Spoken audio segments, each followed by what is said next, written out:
Mtu mmoja ameuawa na watu wengine 8 wamejeruhiwa kufuatia mashambulizi mapya ya anga yaliyotekelezwa na Israel kusini mwa Lebanon siku ya Jumatatu, katika kile ambacho mamlaka za Lebanon zimeeleza kuwa ni ukiukwaji mwingine wa makubaliano ya kusitisha mapigano. Kwa mujibu wa Wizara ya Afya ya Lebanon, mashambulizi hayo yalilenga maeneo mawili tofauti kusini mwa nchi hiyo.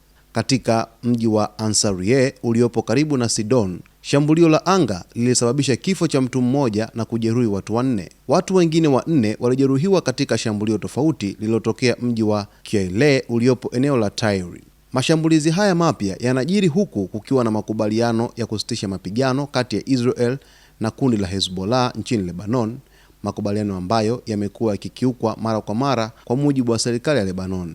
Wizara ya Afya imesema kuwa ukiukwaji huo umepelekea vifo na majeruhi kwa mamia ya raia wa Lebanon tangu makubaliano hayo yaanze kutekelezwa.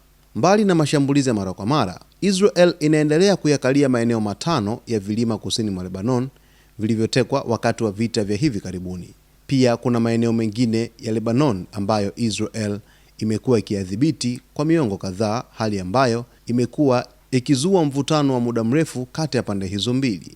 Kihistoria, Israel ilianza operesheni zake za kijeshi dhidi ya Lebanon mnamo Oktoba 2023 kabla ya kuyaongeza mashambulizi hayo na kufikia vita kamili mnamo Septemba 2024. Vita hivyo vimesababisha vifo vya zaidi ya watu 4,000 na kujeruhi kwa takribani watu 17,000, wengi wao wakiwa raia. Viongozi wa Lebanon wamekuwa wakitoa wito mara kwa mara kwa jumuiya ya kimataifa, hususan mataifa ya Magharibi, kuishinikiza Israel kusitisha mashambulizi yake na kuheshimu masharti ya makubaliano ya kusitisha mapigano.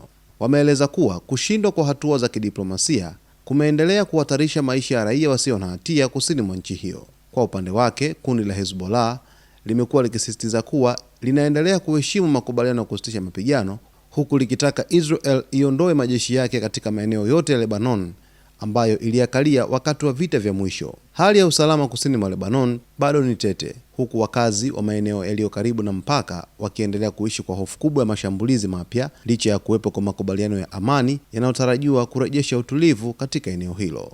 Mvutano kati ya Israel na Hezbollah nchini Lebanon unazidi kuongezeka, ambapo Israel mara kadhaa imeendelea kuweza kushambulia maeneo ya silaha za Hezbollah nchini Lebanon wakidai hivyo, na kupelekea mvutano huu kuongezeka zaidi na zaidi. Kwa taarifa zaidi, usiache kusubscribe, kulike, kucomment pamoja na kushare.